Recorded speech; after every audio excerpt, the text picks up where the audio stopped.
तो गाइस मैं हूं अंकित और आप देख रहे हैं रेसलिंग फैंस नेटवर्क। तो भाई ये रही वो Q&A वीडियो जिसके लिए कम्युनिटी पोस्ट मैंने 2-3 दिन पहले करी थी एंड बहुत सारे इंटरेस्टिंग क्वेश्चंस मैंने पिक करे इस वीडियो के अंदर। अगर आपका क्वेश्चन पिक हुआ तो बहुत अच्छी बात है, नहीं हुआ तो अगली वीडियो का वेट करना, अगली बार जब हम लोग Q&A करेंगे तो शायद उसमें आपका भी क्वेश्चन पिक हो जाए। एंड ज़्यादा टाइम नहीं वेस्ट करूँगा, बहुत सारे क्वेश्चन लिए तो बिल्कुल अनकट अनफिल्टर्ड वीडियो है, एक फ्लो में खत्म करेंगे। शुरू करते हैं सबसे पहले कैफ कुरैशी के क्वेश्चन से। कहना है इनका, पूछना है इनका, व्हेन विल कोडी वर्सेज ऑर्टन हैपन। तो कोडी वर्सेज ऑर्टन ये वाला मैच कब होगा? तो देखो जब भी मैं ये वाला मैच इमेजिन करता हूँ ना, मुझे रेसलमेनिया का ही स्टेज दिखता है। यानी कि आई डोंट थिंक कि रेसलमेनिया से बेटर कोई भी प्लेटफॉर्म है इस मैच को होस्ट करने के लिए।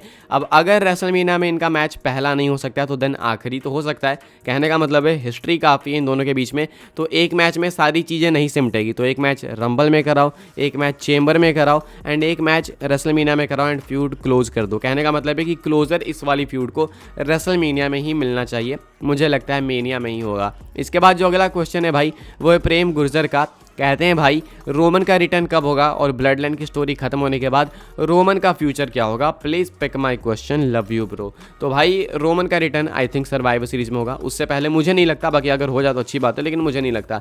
ब्लड लाइन की स्टोरी खत्म होने के बाद क्या होगा? I think Roman Reigns John Cena जैसे पार्ट टाइमर बन जाएंगे। अब अभी वाले जॉन सीना की मैं बात नहीं कर रहा हूँ, 2015 वाले जॉन सीना की बात कर रहा हूँ। वो रेंज जिसने देखी होगी सबको मालूम होगा कि किस तरीके से जॉन सीना आते थे, फिर जाते थे, फिर आते थे, फिर जाते थे। तो उस टाइम के जॉन सीना की तरह रोमन प्रोबेबली एक आखिरी रन दे सकते हैं। उसके बाद राहुल बलगोत्रा का क्वेश्चन है, कहना है सेथ रॉलिंस चैंपियन बनेगा क्या? आई थिंक यस, एक और रेन कहीं ना कहीं परी है रॉलिंस की। अब चाहे वो वर्ल्ड टाइटल की हो, चाहे यूएस टाइटल या इंटर कॉन्टिनेंटल टाइटल की, एक रेन तो परी हुई है। उसके बाद भवेश गुर्जर का क्वेश्चन है, कहते हैं आप टीवी या फ़ोन किस में डब्ल्यूडब्ल्यू देखते हो और इंग्लिश में देखते हो या हिंदी में? तो भाई मैं टीवी पे देखना पसंद करता हूँ, हमेशा टीवी पे ही देखता हूँ। अगर अलग बात है कि ये बाहर हो गए या फिर इलेक्ट्रिसिटी में कोई दिक्कत सी आगे भयंकर वाली तो फ़ोन में देखना ही पड़ता है, लेकिन हाँ टीवी में देखना पसंद करता हूँ। बाकी इंग्लिश या हिंदी में तो इंग्लिश में भाई, बिकॉज आई थिंक इंग्लिश में ज़्यादा बेटर पता चलता है कि क्या हो रहा है क्या नहीं हो रहा है। टीजेस भी काफ़ी मिलते हैं तो इसलिए इंग्लिश बेटर है। बाकी मैं रिकमेंड करूँगा कि आप भी इंग्लिश में देखो, बिकॉज हिंदी तो अपनी मातृभाषा है, पता ही हमें। इंग्लिश में देखोगे डब्ल्यूडब्ल्यू देखने से इंग्लिश भी सुधरती है। मैं देखता था 2015-14 से इंग्लिश में, मेरी इंग्लिश डब्ल्यूडब्ल्यू देखने की वजह से सुधरी। एंड जिनकी सुधरी है भाई वो लोग रिलेट कर पाएंगे। तो सही बताना भाई, डब्ल्यूडब्ल्यू इंग्लिश कॉमेंट्री में देखने से इंग्लिश सुधरती है या फिर नहीं? मेरी तो काफ़ी सुधरी है, आप लोग भी बता सकते हो कॉमेंट करके। नहीं देखते तो देखो भाई, फ़ायदा होगा इंग्लिश में। इसके बाद अतुल का क्वेश्चन है, डब्ल्यूडब्ल्यू का खेल कब खत्म होगा? मुझे भी एक टाइम पे लगता था कि डब्ल्यूडब्ल्यू का डाउनफॉल आएगा, नहीं आएगा, क्या है सीन, लेकिन अब मुझे लगता है कि डब्ल्यूडब्ल्यू सेफ है। बिकॉज 2020-19 सर्वाइव कर गए तो कुछ भी कर सकते हैं। 19-18 में प्रोडक्ट बहुत कचरा हो गया था, वो सर्वाइव कर गए। 20 में क्राउड नहीं थी, वो भी सर्वाइव कर गए। तो जब इतना कुछ सर्वाइव करने के बाद आज इतना प्रॉफिट जनरेट कर रहे हैं, इंटरनेशनल इवेंट्स कर रहे हैं इतने सक्सेसफुल, अभी डाउनफॉल नहीं है। सो आई डोंट थिंक कि डब्ल्यूडब्ल्यू का डाउनफॉल इतनी ईजिली आने वाला है। तो जब तक मैं जिंदा हूँ मुझे लगता है डब्ल्यूडब्ल्यू तो रहेगी, बाकी उसके बाद का तो मैं नहीं जानता। यानी कि आई थिंक 50-60 साल ईजिली डब्ल्यूडब्ल्यू आराम से सस्टेन करेगी। इसके बाद अगला क्वेश्चन है रोमन सॉर्ट का। यहाँ पे कहना है Roman Reigns versus Brock Lesnar future में कब होगा?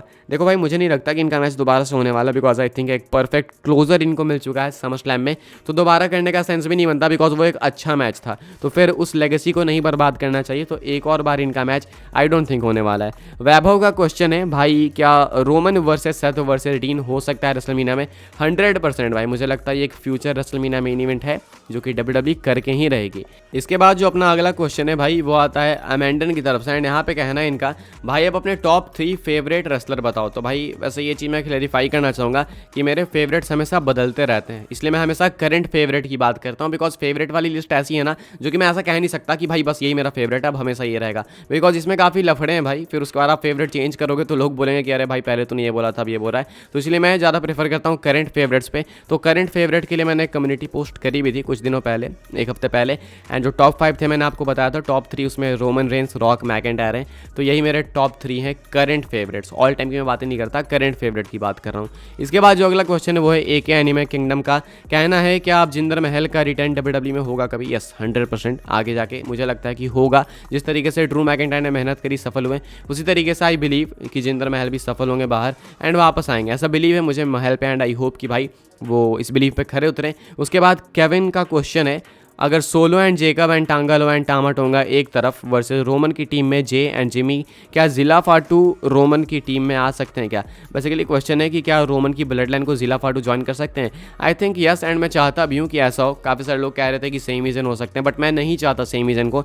मैं चाहता हूँ ब्लड लाइन का रियल मेंबर कोई शामिल हो, यानी रियल ब्लड शामिल हो। तो ऐसा तो नहीं है ना कि ये न्यू मेंबर्स जितने आ रहे हैं वो सारे के सारे बदमाश ही हैं, वो सारे के सारे खच्चर हैं। वो अच्छे भी तो हो सकते हैं। तो हो सकता है जिला फाटू दिल के अच्छे हो एंड वो रोमन को ज्वाइन करे, प्रोबेबली भाई, या फिर लेंसनोवा भी हो सकते हैं। सो आई वांट कि एक मेंबर, एक नया मेंबर आए रोमन की ब्लड लाइन में भी। उसके बाद अमन ठाकुर का कहना है अंकल हाउडी का रिटर्न कब होगा? एग्जैक्ट डेट बताना मुश्किल है, बट आई थिंक ये बैसिन बर्लिन या फिर समर स्लैम में हो ही जाएगा। उसके बाद किंग 420 का क्वेश्चन है कि आपको क्या लगता है WWE इंडिया क्यों नहीं आती? टू बी ऑनेस्ट क्या लगता है? तो देखो भाई, इस टॉपिक पे मैं इतना बोल सकता हूँ ना कि पूछो मत, घंटे भर बोल सकता हूँ एंड सिर्फ फैक्ट्स बोलूँगा। लेकिन ट्विटर पे मैंने एक ट्वीट किया था बहुत अच्छा इससे रिलेटेड, शायद आप अग्री भी करोगे अगर आपने देखा होगा तो। उसका मैं एक ब्रीफ आपको बता देता हूँ। कहने का मतलब बस इतना है ना कि WWE को इंडिया से कोई प्रॉफिट नहीं होता है। एक हमारे यहाँ के लोगों के अंदर भ्रम है, हमें भ्रम है कि हम WWE को सोशल मीडिया पर बहुत प्रॉफिट देते हैं, व्यूज़ देते हैं। बट व्यूज़ से क्या होता है भाई? मेन बात है रिवेन्यू की। एंड एक घुमा फिरा के बात यह है कि इंडिया के 10-15 लाख व्यूज़ बाहर के 1 लाख व्यूज़ के बराबर है, यानी यूएसए के 1 लाख व्यूज़ और इंडिया के 15 लाख व्यूज़ बराबर हैं। तो इंडिया से व्यूज़ से भी ना कोई फ़ायदा होता नहीं है WWE को। तो वो इंडिया क्यों आएंगे? टिकट्स तो भाई दूर की बात है, मैं व्यूज़ की बात कर रहा हूँ। ये कहने का मतलब है कि इंडिया से उनको रेवेन्यू बिल्कुल नहीं जनरेट होता है। एंड एज ए इंडियन मैं इस चीज़ को एक्नॉलेज करता हूँ कि WWE को बिल्कुल प्रॉफिट नहीं है इंडिया से, इसलिए इंडिया नहीं आते हैं भाई, और यही सच्चाई है। उसके बाद अगला क्वेश्चन है सुशांत नायक का कहना है who will be first opponent after return of Brock and Roman का तो आप लोगों को आइडिया होगा कि वो टैग टीम मैच में ही रसल करेंगे प्रोबेबली पहले आने के बाद। एंड उसके बाद ब्रॉक की बात करें तो बताना मुश्किल है, but I think Gunther may be. उसके बाद एसएस गेमर्स का क्वेश्चन है your favourite football player, football club and football international team.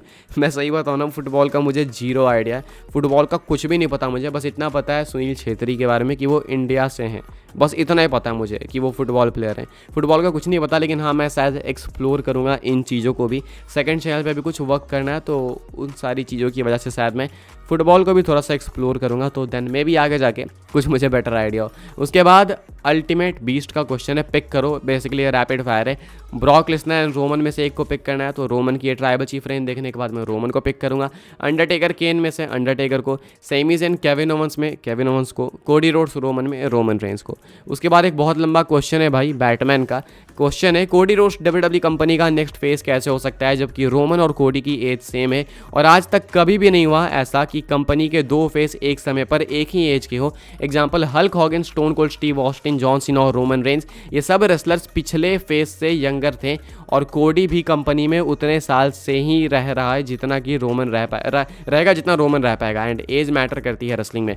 सही क्वेश्चन है, कहना है भाई का एक बहुत अच्छा लॉजिक भी दिया, एग्जांपल भी दिया कि हल्क हॉगन हो गए, स्टीव ऑस्टिन हो गए, जॉन सीना हो गए, रोमन रेंस हो गए, ये सब एक दूसरे से यंगर थे तभी एक दूसरे के बाद फेस बन पाए WWE के। लेकिन कोडी तो रोमन के सिमिलर ही है एज में, तो वो फेस कहाँ से हो गए? अच्छा क्वेश्चन है, लेकिन भाई अभी मैं आपको बता दूं ना कि ये जो फेस वाली चीज़ है ना, वो अब ऐसे नहीं डिटरमाइन कर रहे हैं एज से। एक टाइम पे करते थे, अब नहीं कर रहे हैं, अब काफ़ी अलग हो गया POV। एंड अब मैटर करता है कि आप कितना ड्रॉ कर पा रहे हो। अगर आप 60 साल के भी हो एंड अगर आप बेटर ड्रॉ कर पा रहे हो तो आपको फेस बोल दिया जा रहा है। तो अब फेस जज करने का थोड़ा अलग पैटर्न बन चुका है एंड यही पैटर्न है, इसी वजह से कोडी फेस है। बाकी अगर रिटायरमेंट की बात है सो आई डोंट थिंक कि रिटायरमेंट का भी एज पे कुछ मैटर करता है WWE के अंदर, स्पेशली बिकॉज अंडरटेकर 60 साल की उम्र में भी रेसल कर सकते हैं एंड रोमन रेंस 40 साल की उम्र में भी रिटायर हो सकते हैं। तो ये मैटर नहीं करता, वो डिपेंड करता है कि कौन प्रायोरिटी ज़्यादा समझता है, कौन नहीं समझता है, एंड कौन ज़्यादा कमाना चाहता है अपनी बुढ़ौती तक, कौन कम कमाना चाहता है, वो वाली बात है। तो इसलिए एज से तो मैं रिटायरमेंट नहीं जज करूँगा। लेकिन हाँ, ये फेस वाली बात जो है आपकी सही भी है, बट अब POV अलग हो गया लोगों का। इसके बाद जो अगला क्वेश्चन है भाई वो है स्टीव फैक्ट मेनिया का। यहाँ पे भाई का पूछना है क्या भाई जिस किसी भी जगह रेसलमेनिया होता है वहाँ पे WWE स्टेडियम रेंट पे लेती है या फिर उन्हें वो सिटी फ्री में स्पॉन्सर करती है? जैसे कि अगले साल लास वेगास एलिजेंट स्टेडियम ने WWE को फ्री में स्पॉन्सर किया होगा या WWE ने पे किया होगा? और हाँ, क्या तुम्हें लगता है एलिजेंट स्टेडियम वर्दी है रेसलमेनिया होस्ट करने के लिए? बहुत अच्छा क्वेश्चन है, बहुत यूनिक क्वेश्चन है। काफ़ी कम लोग इस चीज़ के बारे में सोचते हैं बिकॉज पहली बार मैंने भी ये देखा है। तो भाई क्वेश्चन ये है ना कि रेसलमेनिया लाइक अगले साल होने वाला है लास वेगास एलिजेंट स्टेडियम से, तो वहाँ पे वो लोग होस्ट कर रहे हैं डब्ल्यूडब्ल्यू को तो वो स्पॉन्सर करेंगे, बिकॉज अब डब्ल्यूडब्ल्यू बिड सिस्टम ला रही है, जो ज़्यादा बिड करेगा वहाँ पे हम लोग जाके शो करेंगे। तो क्या है इस बिड में डब्ल्यूडब्ल्यू को एलिजेंट स्टेडियम फ्री में मिल जाएगा? क्या स्टेडियम जो होगा जहाँ पे भी डब्ल्यूडब्ल्यू रेसलमेनिया करे फ्यूचर के, क्या वो भी फ्री में मिल जाता है? देखो ये क्वेश्चन काफ़ी ट्रिकी है एंड इसका एग्जैक्ट आंसर तो मुझे नहीं पता, बिकॉज इसको लेके कभी कोई रिपोर्ट मैंने नहीं पढ़ी, लेकिन मैं गेस कर सकता हूँ। और वो ये है ना कि लास वेगस ने सपोज एक पर्टिकुलर अमाउंट डब्ल्यूडब्ल्यू को दे दिया कि हम आपको इतना देंगे, आप आ जाओ हमारे यहाँ शो कर लो। अब बस उन्होंने दे दिया तो दे दिया, अब इसके बाद डब्ल्यूडब्ल्यू को जो करना है वो सब डब्ल्यूडब्ल्यू को करना है। स्टेडियम बुक करना है, पार्किंग लॉट बुक करना है, या फिर जो भी करना है, होटल वगैरह जहाँ भी स्टे है, वो सब डब्ल्यूडब्ल्यू करेगी। बिकॉज भाई लास वेगस ने तो अपना पर्टिकुलर अमाउंट दे दिया ना, लाइक उन्होंने अपनी तरफ से तो बिड कर दिया रेसलमेनिया के लिए। अब उसके बाद जो खर्चा है वो डब्ल्यूडब्ल्यू को उठाना है, बिकॉज उन्हें भी तो सामने से कमाना है, वो दे रहे हैं कमाने के लिए। तो जब डब्ल्यूडब्ल्यू को अमाउंट मिल चुका है तो देन वो स्टेडियम बुक करेंगे तो उसकी भी कमाई होगी, फिर लोग आएंगे, डब्ल्यूडब्ल्यू की ऑडियंस आएगी, वो होटल्स बुक करेंगे तो भाई वो होटल से भी उनको रेवेन्यू जनरेट होगा। तो बस उनका काम आई थिंक यही होगा कि डब्ल्यूडब्ल्यू को एक अमाउंट दे देना है, उसके बाद जो डब्ल्यूडब्ल्यू को करना है वो उसी अमाउंट में से करे, ऐसा मुझे लगता है। इसके बाद नवजोत सिंह का कहना है the final testament didn't delivered as expected. भाई इसके ऊपर मेरे रिएक्शन ये ना ओपिनियन से कि मुझे पता नहीं ऐसा क्यों है, लेकिन कैरन क्रॉस जहाँ भी जाते हैं वो चीज़ थोड़ी फेल सी हो जाती है। कहना ये थोड़ा गलत है बट ऐसा ही है। उसके बाद अगला क्वेश्चन है एडिट्स डब्ल्यूडब्ल्यू का, कब होगा CM Punk versus Roman Reigns? अभी तो बताना मुश्किल है, लेकिन आई थिंक इस साल कोई स्कोप नहीं है, अगले साल चांसेस हैं 2025 में भी समरस्लैम या सर्वाइवर सीरीज। उसके बाद अभिनंदन सिंह का क्वेश्चन है what's next for Drew McIntyre, will he be a champ at Clash of the Castle? I think yes, Clash of the Castle में चैंपियन बनेंगे ऐसा मुझे लगता है। उसके बाद हो सकता है कि प्रोबेबली जो ड्रू मैकिंटायर है वो डिफेंड करे अगेंस्ट सीएम पंक। अगला क्वेश्चन है संकेत सागरे का एंड कहना है भाई का विमेंस रेसलर सिविल वॉर में होंगी क्या? आई डोंट थिंक ऐसा होने वाला है, लेकिन अगर होगा तो बहुत यूनिक आइडिया है। कहना है इनका Naomi and Tonga twins versus ever a Nia Jax and Tamina. I don't think ऐसा होने वाला है, लेकिन आइडिया अच्छा जरूर से। गेमिंग इनसाइडर वाईटी का कहना है क्या लगता है रेसलमेनिया में blood line versus blood line match होगा? हो सकता है, बिकॉज अभी हम लोग रोमन वर्सेज रॉक का स्पेकुलेट कर रहे हैं अगले साल रेसलमेनिया के लिए, तो देन एक blood line versus blood line भी हो सकता है, यानी बाकी बचे हुए मेंबर्स उधर की ब्लड लाइन वाले इधर वाली ब्लड लाइन को फेस कर सकते हैं। इसके बाद जो अगला क्वेश्चन है वो है ओनली स्टडी का। भाई कहते हैं अंकित भाई किसका मैच पहले होना चाहिए, यानी कि रोमन वर्सेस रॉक और रॉक वर्सेस कोडी? तो भाई रॉक वर्सेस कोडी ही पहले होगा, ये होगा ही होगा, होना नहीं चाहिए, होगा ही होगा। उसके बाद AEW के किन दो रेसलर को डब्ल्यूडब्ल्यू में देखना चाहते हो? तो एक तो भाई जॉन मॉक्सली हो गया एंड एक हो गया क्रिस जेरिको। उसके बाद एक करेंटली किस सील्ड मेंबर के रिटर्न का वेट कर रहे हो? रोमन रेंस, उसके बाद सेथ रॉलिंस एंड देन मैं चाहता हूँ कि जॉन मॉक्सली डब्ल्यूडब्ल्यू के अंदर वापस आए। तो भाई इस वीडियो के लिए यही कुछ क्वेश्चंस थे, आई थिंक 20 से ऊपर ही क्वेश्चंस मैंने पिक करे एंड अच्छे खासे क्वेश्चंस थे। तो मुझे लगा भाई आप सबको दिखाते हैं कि ऐसा ऐसा लोगों ने पूछा है, क्या सोचते इसके बारे में कमेंट करके बताओ। अगर आपका नहीं पिक हुआ तो डोंट वरी गाइस, अगली बार हम लोग जल्दी Q&A करेंगे फिर से एंड वहाँ पे आप वापस से क्वेश्चंस पूछ सकते हो। अगर कुछ गलती हुई हो तो माफ़ करना भाई, बिकॉज ये अनकट वीडियो थी, अनफिल्टर्ड थी, अनस्क्रिप्टेड थी, तो इसलिए जो भी है आपके सामने एंड आई होप सबको कुछ जानने को मिला तो भाई वीडियो को लाइक करें, शेयर करें, सब्सक्राइब करें चैनल को, फॉलो कर लेना मुझे इंस्टा ट्विटर वगैरह पे, बिकॉज अभी शायद मैं थोड़ा अपस्केल करूंगा चीज़ों को, बहुत टाइम से मैं कुछ सोच रहा हूँ इंस्टाग्राम वगैरह के लिए भी, तो मैं प्रॉमिस तो नहीं कर सकता, लेकिन प्रोबेबली मैं आगे जाके कुछ अपस्केल करूंगा कंटेंट को, तो देन आपको देखने को मिल जाएगा वो, तो आपके ऊपर अगर आप चाहते हो तो फॉलो कर सकते हो। बाकी हाँ, मिलूंगा आपसे अगली वीडियो में कल सुबह अपडेट वीडियोज़ के साथ, तब तक के लिए goodbye, good night, see you, bye bye.